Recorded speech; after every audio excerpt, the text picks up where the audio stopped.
교수님 작년에 또 함께 말씀 나눴는데 너무 은혜롭고 우리에게 필요한 말씀이었습니다. 오늘 또 우리 이런 교회가 되게 하소서 주제로 또 우리에게 주실 귀한 말씀, 두 여인과 두 아이 이야기 말씀 가운데 큰 은혜가 있기를 바라고요. 여러분 나오실 때 주님 앞에 하나님 감사합니다. 또 좋은 목사님 보내주셔서 감사합니다. 영광의 박수 올리면서 함께 환영하도록 하겠습니다.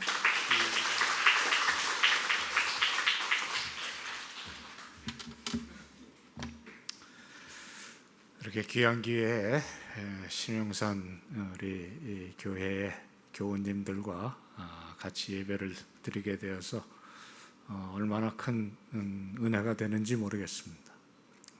앞선 예배에도 제가 많이 은혜를 받았습니다. 우리 성도님들이 이 환난의 때에 의연하게 또 성전 예배당에 나오셔서 그 어르신들인데 이쪽에 앉아 계시는 나이가 많은 어르신인데 마스크가 막 벌렁벌렁하게 이렇게 찬양을 하는 모습이 정말 감동이었습니다. 오늘 어쩔 수 없는 사정 가운데 댁에서 온라인으로 예배를 드리시기도 하시겠지만 하여튼 이 현장 예배가 빨리 온전히 회복되는 날을 저희들이 간구하는 가운데 여러분들 다 건강하셔서 이제 조만간에 완성될 성전에 모여서는 정말 마음껏 찬양도 하고 마음껏 모여 울고 웃으면서 신앙생활하는 날을 주시기를 축원드립니다. 제가 이런 와중에도 몇 군데 교회를 최근에 다녀왔습니다. 제가 지금 섬기고 있는 삼일교회 불과 지척에 있습니다. 오늘 이 신용산교회 예배 모습 참 많이 은혜가 됩니다. 정말 생각보다 많은 분들이 이 자리에 계시고 또 예배가 활기차서 저는 이런 그 예배에 참석하는 것이 큰 격려가 됩니다.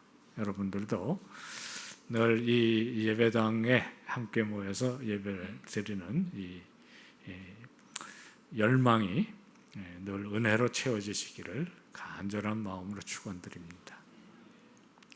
오늘 설교의 제목으로 잡은 두 여인은 첫째 여인은 한나라는 잘 알려진 여인이고 또 한 사람은 이름은 알려져 있지 않습니다. 4장에 나오는 그 비느하스의 아내. 성경은 어떤 사람 이름 밝히고 어떤 사람 이름 안 밝힐 때도 뜻이 있습니다. 명백하게 이름이 밝혀진 사람이 중요한 사람이죠. 이 이야기는 두 도시의 이야기, 두 거울의 이야기로 시작합니다. 에브라임 산지의 라마다임 소빔이라고 되게 줄여서 라마라고 부르는 도시입니다. 시골 마을이죠. 반면에 2절에 나오는 그 실로는 엘리 사사가 통치하고 있었고 예루살렘 이전에 예루살렘의 중심지였던 성막이 있는 곳이었습니다.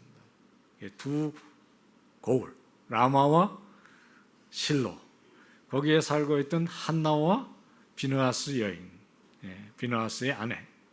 그리고 이야기는 그 다음에 두 여인이 낳은 사무엘이라는 아이와 비느하스 부인인 나타가 비극을 맞게 되는 이가봇 이야기로 갑니다.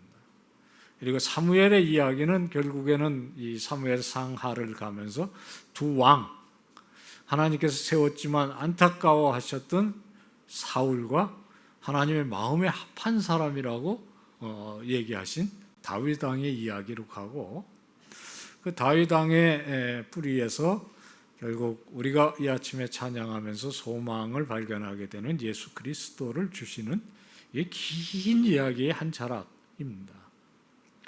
이야기는 1장에서 4장까지 한 통으로 이어지기 때문에 다 읽어야 하는데 사실 제가 설교를 하는 것보다는 그 말씀을 같이 잘 읽으면 더 큰 은혜가 되겠지만 댁에 가서서 하시고 또 이미 오늘 이 말씀을 증언을 통해서 메시지는 딱 하나입니다. 어느 길을 갈 것이냐. 성경이 이렇게 명백하게 두 여인, 두 아이, 두 왕 이런 얘기를 하는 것은 둘 중에 하나의 좋은 길, 하나의 그렇지 않은 길을 놓고 선택해야 하는 이야기거든요. 다음 주는 학기말고사들을 대학에서 보는데요. 어렵게 내려면 주관식으로 내면 됩니다. 시험지 큰 거 한 장 주고 거기다 딱 문제는 한 줄이고 나머지는 다 채워서 쓰라고 그러면 열심히 공부한 학생이야 막 열심히 쓰고 뭐 그때가 신이 나는 거죠. 그런데 여기 쓸 것이 없는 학생은 정말 막막할 거예요. 태평양같이 넓은 시험지를 어떻게 채우냐. 조금 쉽게 내려면 선다형을 내면 됩니다. 뭐 4개를 주고 그 중에 하나 골라라. 그러면 조금 낫겠죠. 그보다 더 쉬운 방법이 OX를 하는 방법입니다. 유치원에서 쓰죠. 하나님께서 이 구원의 긴 역사 가운데 아직도 이제 훈련되지 않은, 그리고 사사기라는 이 어두운 시기를 지나가는 이 이스라엘 백성에게 이 본문을 통해서 이 말씀, 수천 년 전에 일어난 2000년도 더 넘은 이 이야기, 사실은 3000년 가량이 된 이 이야기 가운데 2020년 6월 21일에 주는 메시지는 아주 분명합니다. 하나님의 역사 가운데는 하나님의 뜻을 따라서 살았던 사람과 그렇지 않은 사람이 있었다. 지금 우리는 어느 길을 가야 할 것이냐를 묻고 있는 겁니다. 사실 이 이야기의 뿌리는 신명기 11장 26절에 있습니다. 하나님의 사람 모세가 출애굽의 큰 역사를 마치고 이제 하나님께서 부르실 때가 되어서 여호수아와 온 백성들 앞에서 아주 간단한 부탁을 해요. 오늘날 내가 너희들 앞에 생명과 죽음을 놓았다. 이 십계명을 비롯한 하나님의 율법이죠. 이 말씀을 따라서 살면 너희들에게 복과 번영이 있을 것이고, 그렇지 않으면 이제 징계와 고난과 어려움이 있을 것이다. 물론 우리 장로님께서 오늘 기도하면서 읽으신 그 말씀처럼 비록 우리를 돌이키기 위해서 하나님께서 징계를 하셔도 하나님의 집에 모여 하나님께 이 고통과 재난을 제하시고 이 땅을 고쳐주옵소서 기도할 때 하나님께서 들으시고 고치겠다는 약속은 있어요. 그러나 계속 잘못된 선택으로 또 하나님의 마음을 상하게 하는 그런 선택으로 갈 때 우리를 고치시기 위해서라도 고난은 옵니다. 사실 우리가 이게 겪고 있는 코로나19 바이러스 감염증이라는 이 전대미문의 어려움은 우리를 향한 하나님의 사랑의 확성기일 수도 있어요.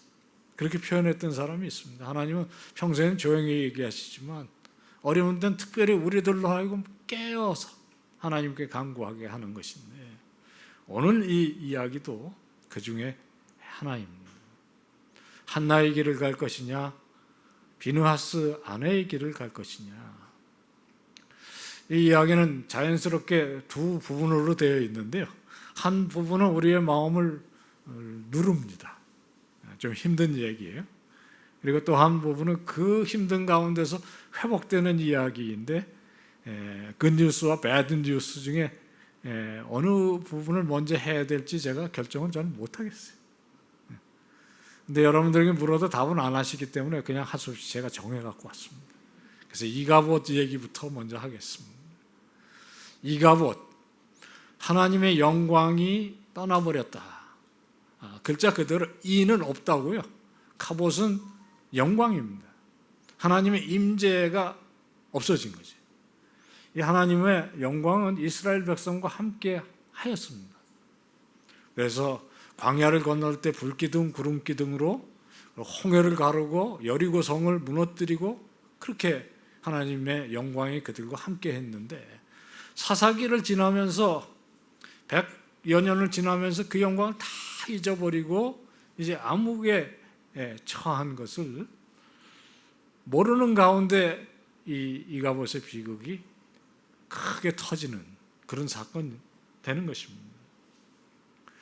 이가봇 하나님의 영광이 떠나버렸다라는 말은 우리 성도들이, 그리고 우리 성도들의 가정이, 그리고 교회가 가장 사실 두려워해야 될 사태인 것입니다.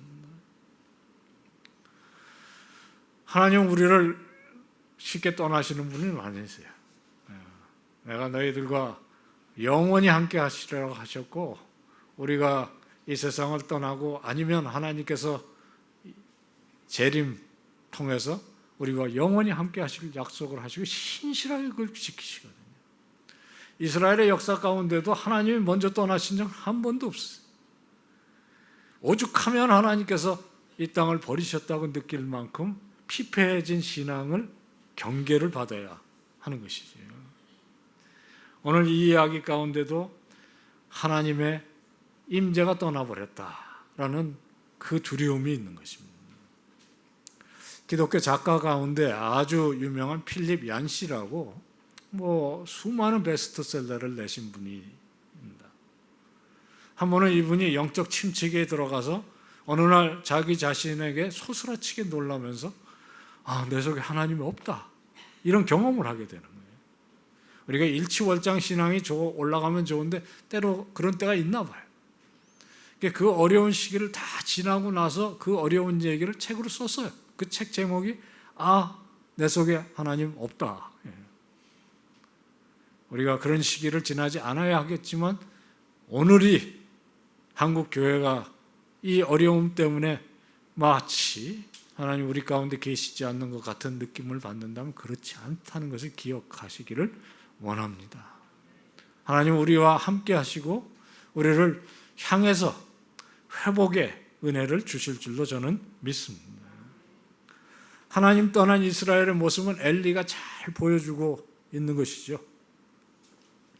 엘리는 한때 이스라엘 백성을 용맹스럽게 이끌었던 장사요, 대단한 사사였습니다. 평소에는 백성들을 가리키고 제사장의 역할을 하지만 유사시에는 대적들과 싸우기 위해서 백성들을 진두지휘하는 그 일도 하는 것이거든요. 40년을 통치했다 그러니까 그 대단한 아마 사람이었던 것 같아요. 오늘 4장 18절에 보는 엘리는 늙고 몸이 비둔해서 움직이지도 못할 정도이고 전쟁은커녕 앉은 자리에서도 몸의 균형을 유지 못하고 나이는 98세나 된 노인에 불과한 것입니다. 이스라엘의 사사기의 모습을 잘 상징적으로 보여줍니다. 제일 치명적인 것은 앞을 보지 못하는 거예요. 그러니까 한 국가의 공동체의 지도자가 비전이 없는 것입니다. 그 아들들이 대행을 하고 있었는데 홈리와 비느하스는 성경 전체에서 볼 때도 최고의 악당 그룹입니다. 이 사람들은 형식적으로 기능적으로 아버지의 일을 다 대신할 만큼 훈련도 받은 것 같아요. 또 공식적으로도 그 일을 하고 있던 제사요, 사사요.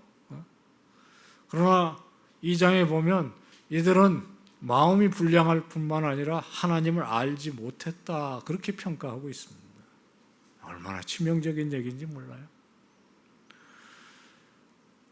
오늘만 하면 목회자인데 하나님 알지 못한다, 이게 지적으로 머릿속으로 모른다는 뜻은 절대로 아닐 것입니다. 마음 가운데 하나님을 두려워하거나 경외함이 없는 거죠. 그러니까 성전의 모든 임무들이 건성이고 그런 예배는 결국엔 죽은 예배가 되고 본인들은 도덕적으로 윤리적으로 타락하고, 그래서 교회가 보여줄 수 있는 모든 이 수치스러운 일들을 이분들이 하고 있는 거예요. 하나님께서 죽이시기로 작정하셨다, 그렇게 얘기합니다. 비극입니다. 이들이 평소에도 시원치 않았을 뿐만 아니라 블레셋이라는 적들이 쳐들어왔는데 이제 군대를 거느리고 나가서 싸워야 되는데 결과는 뻔한 거죠. 나가서 첫날 전투 끝에 4,000명이 전사하는 일이 벌어졌어요. 돌아와서 회의를 했습니다.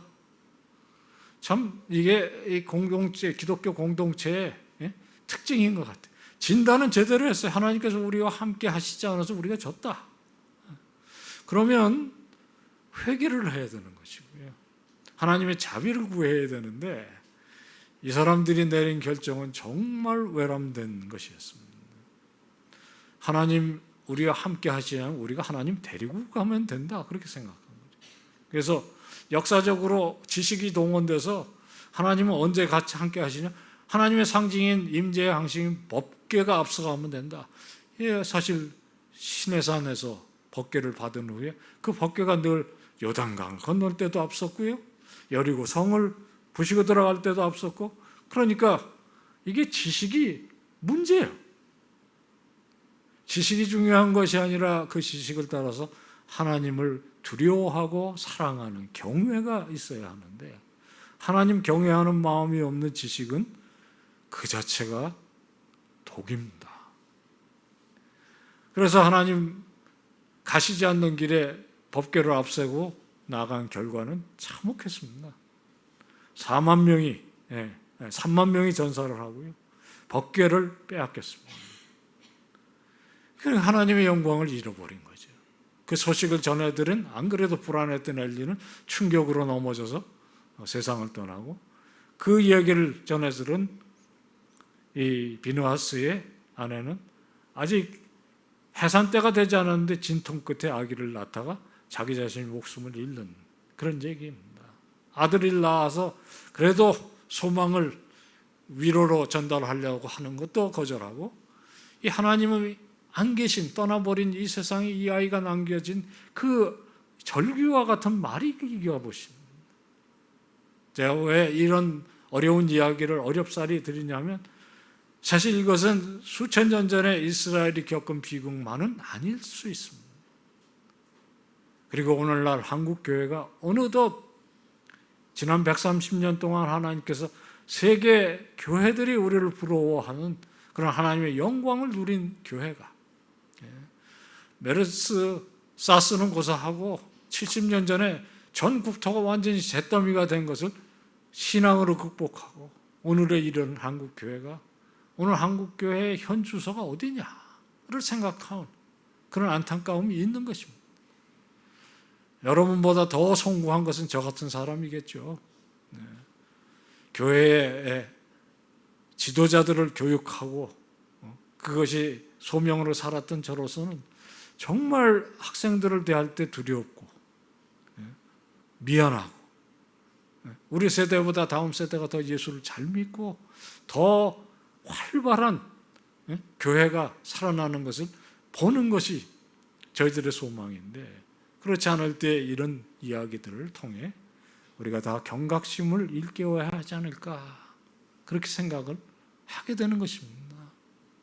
우리 신영산교회에 귀한 우리 성도님들, 참 듣기에는 참 언짢지만 정말 이 시간에 하나님의 임재 앞에서 내 속에 하나님 계시는가, 그리고 내가 그 하나님 앞에 정말 겸허한 마음으로 은혜를 구하는 삶을 살며 예배 때마다 그 하나님의 임재를 체험하는가, 우리가 물어야 하지 않으시겠습니까? 제가 아까 난산 이야기를 하면서 저는 그런 얘기 정말 그냥 지나치게 안 돼요. 왜냐하면 제가 난산을 혹독하게 체험을 했거든요. 물론 제가 아기를 낳은 건 아닙니다. 제 아내가 외국에서 아기를 낳다가 아이가 거꾸로 나오는 바람에 고통할 거 저녁 내내 하고요. 아기가 혹시라도 마음 바꿔서 돌아 나올까 그랬는데 천만에 점점 어려워지더니 나중에는 탯줄을 다 발로 감고 있어서 이제 아침에 제왕절개를 하게 됐는데 마취가 잘 안 되는 거예요. 의사가 저보고 아무래도 들어와서 서로 이야기를 해야 될지 모르니까 들어와야 되는데 당신 수술방에서 기절하게 안 생겼다고 들어오라고 그러더라고요. 꼼짝없이 들어가서 같이 걸어 들어가 아내는 눕고 저는 서서 제 앞에서 수술을 진행되는 걸 꼼짝없이 지켜보게 됐어요. 아기를 꺼내가지고 저한테 들고 있으라고 제가 이러고 안고 있었습니다. 여기 보니까 지금 생각해도 참 기특한 게 이뻐요. 그리고 뱅글뱅글 웃더라고요, 아기가. 믿으셔야 돼요, 이거. 그런데 사실은 그 앞에서 벌어지는 일은 정말 정신이 없는 거죠. 금방 같이 걸어 들어왔는데. 그래가지고 뭐 자기네들은 하는 대로 늘 하고 나중에 꼬매는데요. 이걸 봉합을 하는데 한 겹이 아니더라고요. 한 겹 꼬매고 두 겹 꼬매고 몇 겹을 꼬매는지 기억은 잘 안 나는데 끝에는 이 스테이플러로 척척척 이렇게 끝나더라고요. 제가 지금도 가끔씩 제 아내에게 하는 말이 있어요. 여보 나한테 속이려고 하지 마. 내가 당신 속을 본 사람인데.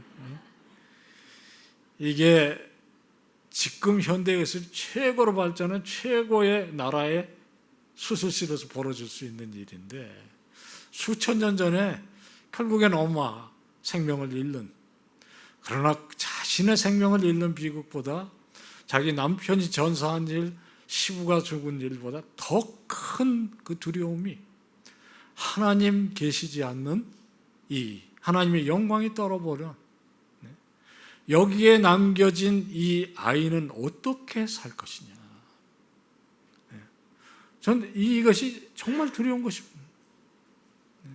한국 교회가 정말 은혜의 은혜를 누렸는데 우리 다음 세대가 나보다 더 예수 잘 믿고 나보다 좀 더 품격 있는 신앙을 가지고 정말 아브라함의 복의 통로가 되어야 할 것이 아니냐.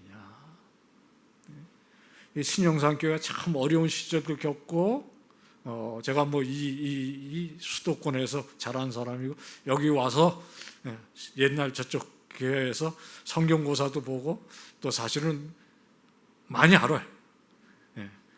그러고 이 건물에 오셔서 이 어려운 시기를 지나고 이제 새로운 시대를 이제 눈앞에 두고 있지 않으십니까? 참 그동안들 잘 견디셨지만 이제는 정말 새로운 사역을 향해서 하나님께서 큰 비전을 품고 나아가게 하셔야 되는데 사실 그것의 기초에 무엇이 있어야 하겠습니까? 우리 세대에 하나님께서 주신 은혜가 넘칠 뿐만 아니라 이 은혜가 사실 다음 세대로 전해지지 않으면 한 세대면 끝나는 일입니다. 선교학자들이 아주 공통적으로 하는 얘기가 하나 있어요. 그걸 Third Generation Syndrome이라 그렇게 부르는 게 있어요.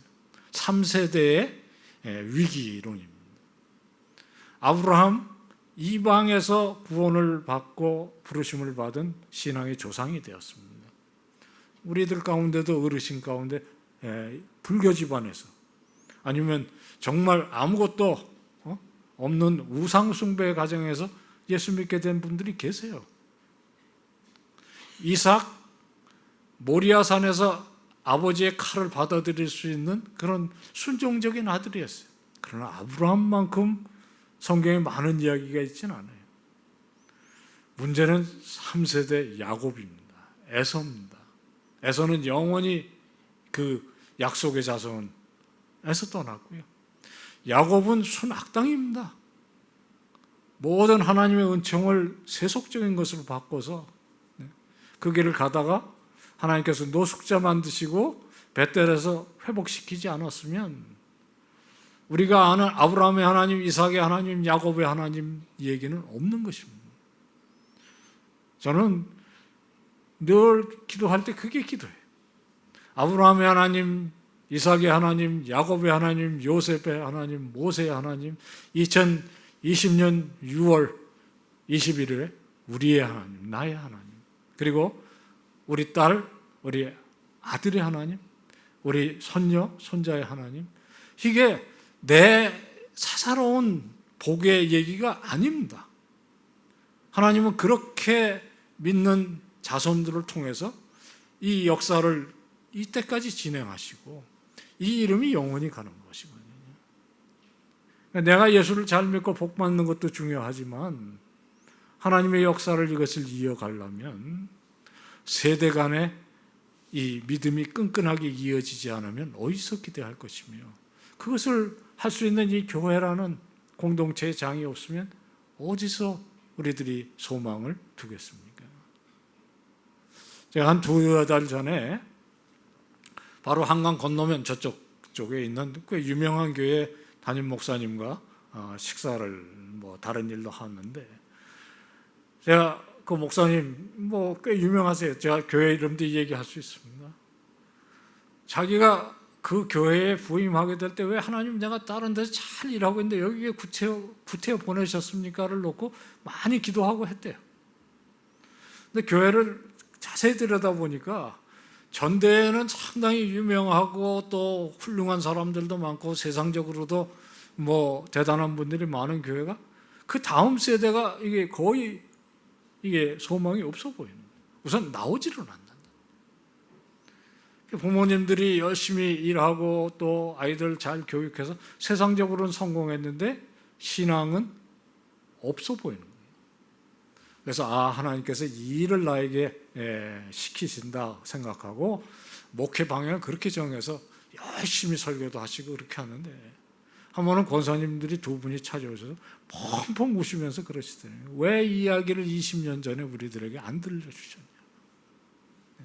그래서 이제는 정말 아이들이 나보다 더 판단도 강하고 더 아는 것도 많고 뭐 어떻게 해도 아이들이 내 말을 부를 분위기가 아닌데 애들이 신앙을 잃어버린 것 같아서 저도 마찬가지입니다.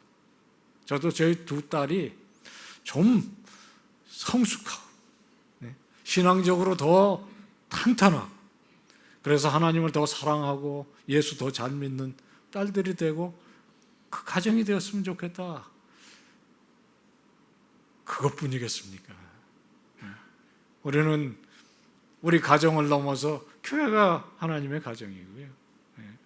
여기에 드나드는 젊은이를 청년부를 비롯해서 중고등부, 우리 유년주 학교, 유치부에 이르기까지 이게 사실 어른이 이 일을 안 하면 누가 하겠습니까?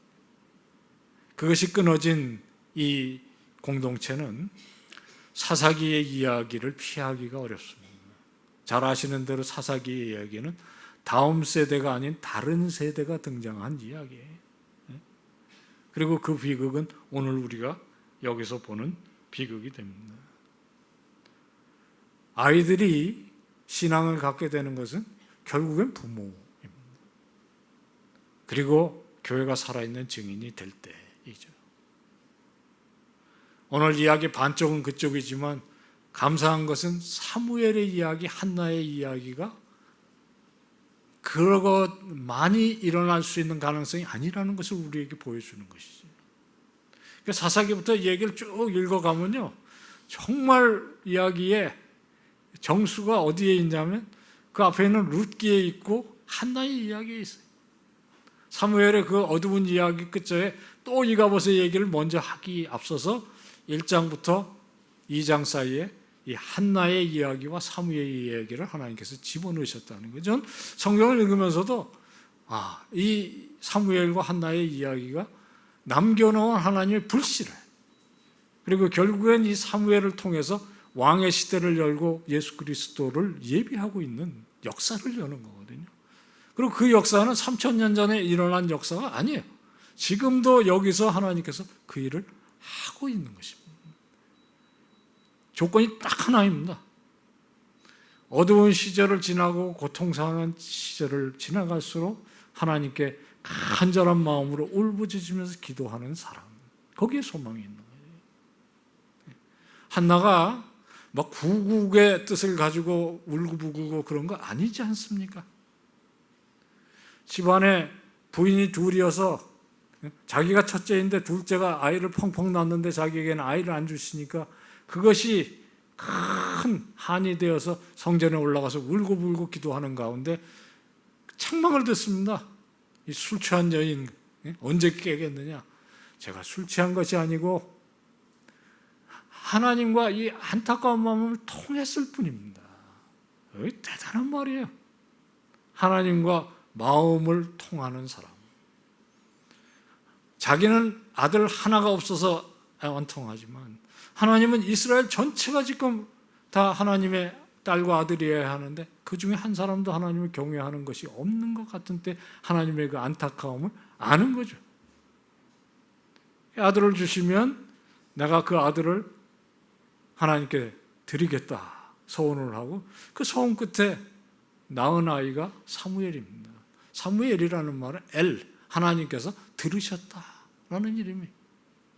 여러분의 딸들과 아들이 이 시대에 다 사무엘 되시기를 축원합니다.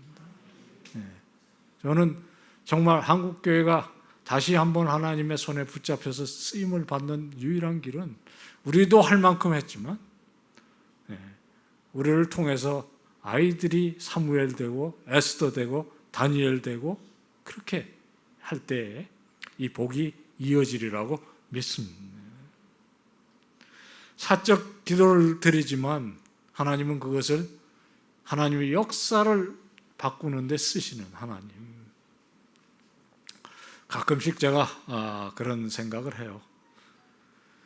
혹시 딸이나 아들들이 속을 썩일 대로 썩여서 정말 어쩔 수가 없는 그런 부모들을 만나면 제가 드리는 말씀이 있어요. 세상 상식은 자식 이기는 부모 없다고 그러지만 아마 기도하는 부모를 이기는 자식도 쉽지 않을 겁니다. 여러분 가끔 그 부모님들이 열심히 기도해서 새 사람 되는 자녀들을 보셨을 거예요. 혹시 못 보셨으면 지금 보시면 됩니다. 여기도 하나 있습니다. 제가 목사가 안 되려고 정말 발버둥 많이 쳤어요. 신학교를 다니다 때려 없고 다른 대학을 다녔느냐고 막 우리 어머님께서 4년간 거의 철야 기도를 하셨어요. 마지막 때는 아예 교회 가서 주무시고 새벽기도 마치고 오셔서 성경 읽고 또 기도하시는 제가 안 들리는 척하느냐고 굉장히 힘들었습니다. 지금 제가 이나마 하나님의 일의 한 자락을 거두고 있는 것은 섬기고 있는 것은 그 기도 덕분입니다. 이 이야기는 우리 모두의 이야기예요. 하나님께서 역사하시는 방법은 가정, 교회, 공동체 그것이 건강하지 않고 절대로 이어지지 않습니다. 우리가 이 혹독한 이 전염병의 환란을 겪고 있는데 이 여러 가지 깨닫게 하는 것이 있어요. 첫째, 예배가 얼마나 소중한가. 정말 현장 예배에서 받을 수 있는 이 은혜가 얼마나 간절한가. 예, 정말 저 같은 사람이 와서 이렇게 은혜를 받는데 지금 가정에 계시는 분은 어쩔 수 없어서 그럴지 몰라도 이게 얼마나 소중합니까? 집에서 찬양을 하면 힘이 납니까? 누가 우리 같은 사람을 위해서 피아노 쳐주고 수십 년 동안 공부해서 악기 연주하고 같이 마음을 합해서 예배하고 그리고 중요한 것은 이게 이어지는 소통입니다. 말씀이 자꾸만 길어집니다만은 제가 아이들이 어렸을 때 한번 가정 예배를 그렇게 드린 적이 있어요. 아이들이 아직 초등학교 어릴 때라 길게 예배를 못 드리고 저녁엔 또 제가 쉽게 못 들어올 때가 있어서 아침에 식탁에서 간단히 한 10분 짧으면 5분씩 성경 한 구절 읽고 그리고 말씀 좀 얘기하고 기도해서 학교 보내고 저도 학교 가고 그럴 때예요. 한 번은 그림 성경책이었는데 이 사무엘 얘기가 나와서 얘기를 하는 끝에 메시지는 딱 하나였습니다. 그러니까 너희들이 이 시대에 사무엘이 되어야 된다. 그래 놓고 아이들 보내고 저는 지하철 계단을 올라가면서 문득 그러면 난 뭐가 되어야 되나? 저하게 적용을 시키는데 이 얘기 잘 아시잖아요, 여러분. 어른이 이 얘기 속에서 무엇이 되어야 되느냐는 질문을 받으면 우리는 뭐가 돼야 합니까? 제 나이가 그때는 딱 홈리와 비누아스 같은데 그건 절대로 되면 안 될 것 같고 엘리는 그것도 나이도 안 맞지만 그것도 하기 싫고요. 그래가지고 제가 하루 종일 좀 마음이 무거웠어요. 홈리와 비누아스, 엘리 다 그게 맞기 싫은 역이잖아요. 저녁이 돼서야 깨달음을 주셨어요. 한나가 되어야 하겠다. 내가 이들의 영적 어머니가 되어야 되겠다. 그리고 그 다음에 깨달음을 주신 것이 내가 선생이 아니냐. 학교 선생이. 그래서 학교에서 아이들에게 그 다음엔 그게 입버릇이 됐습니다. 내가 너희들을 위해서 한나 노릇을 해야 되겠다. 그러니까 니들은 좋든 싫든 무조건 사무엘이 되어 주어야 하겠다. 그리고 그렇게 안 되는 조짐이 보이는 애들을 엄청 혼내는 게 제 취미였습니다. 이 신용산 교회가 바로 그런 새로운 비전을 품으실 때 한국 교회에 좋은 귀감이 되는 교회가 되시리라고 저는 믿습니다. 특별히 이 강북에 정말 모범적인 교회가 필요한 때입니다. 이 역사와 전통 가운데 하나님께서 전통을 살려내는 성도입니다. 목사님만 그런 것이 아니고 장로님만 그런 것이 아니고 권사님만 집사님만 그런 게 아니라 온 성도가. 그래서 이 울타리 속에 들어오면 정말 여호와를 경외하는 지식이 충만한 공동체. 그것이 복이 되는 공동체. 한나는 그게 말에서 끝이지 않았습니다. 앞선 예배엔 그 얘기를 못 드려서 좀 안타까웠는데 한나는 그 서원을 철저하게 지킵니다. 그래서 갓난아이나 다름없는 젖을 때자마자 한나를 나시린으로, 한나는 사무엘을 나시린, 어떻게 얻은 아들인데 나시린으로 드렸고요. 아이는 그 서원을 착실하게 살아갑니다. 제일 감동적인 부분 중에 하나가 그 아이를 맡겨놓고 절기 때 올라갈 때마다 아이에게 에봇이라는 제사장의 의복을 입혔다는 거 아니에요? 한 땀 한 땀 기도로 지었을 거예요. 아이가 무슨 예복이 필요해요? 거기에는 아이를 향한 기도의 소망이 담긴 상징일 겁니다. 한국 교회는 그런 우리 어르신을 통해서 우리가 지금 이 자리에 있습니다. 6.25 전쟁은 그렇게 70년 전에 지났고요. 40년 전에는 독재가 끝나고 독재가 또 더 독한 독재가 찾아왔을 때의 절망을 그것으로 극복했어요. IMF도 그렇게 30년 전에 넘어섰고요. 지금 우리가 만나고 있는 이 재난, 우리 어르신들이, 어른들이, 부모가 신앙으로 의연하게 넘어가는 모습을 보여주어야 하지 않겠습니까? 두려움이 있어도 여호와를 의지하는 것만이 소망이라는 것을 아이들이 몸으로, 지적으로, 감정적으로, 그리고 영적으로 느낄 수 있도록 여러 성도님들께서 의연하게 용기 가지고 소망을 가지고 견디시기를 부탁드립니다.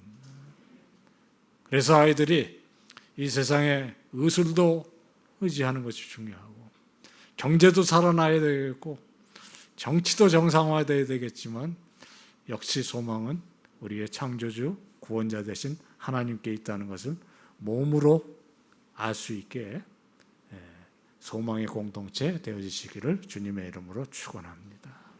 기도하겠습니다. 은혜로우신 하나님, 저희들에게 이 아름다운 공동체를 주시고 한국교회 역사 가운데 중요한 장을 차지하게 하셨고 이제 눈앞에 새로운 역사를 열어주실 것을 소망하며 감사합니다. 하나님, 이 전에 모이는 모든 성도님들마다 이 어려움을 능히 넘어갈 수 있는 복을 더하여 주시고 이 복이 아브라함의, 이삭의, 야곱의, 요셉의 이름을 넘어 우리의 하나님이 되어주시는 복으로 이어지게 함께해 주옵소서. 오늘 또 예배에 나올 때 저희들이 정성껏 드리는 이 헌물을 받으시고 하나님께서 교회를 굳건히 세우사 하나님의 이름이 땅끝과 세상 끝에 이르기까지 교회를 통해 역사하는 은총을 보게 해 주시옵소서. 이 물질이 흘러가는 곳에 생명이 살아나고 하나님의 영광이 드러나는 빛의 제물이 될 수 있도록 역사해 주옵소서. 성도들의 삶에 핍절하지 않도록 어려운 때에 복을 더하여 주옵소서. 예수 그리스도의 이름으로 간구하옵나이다.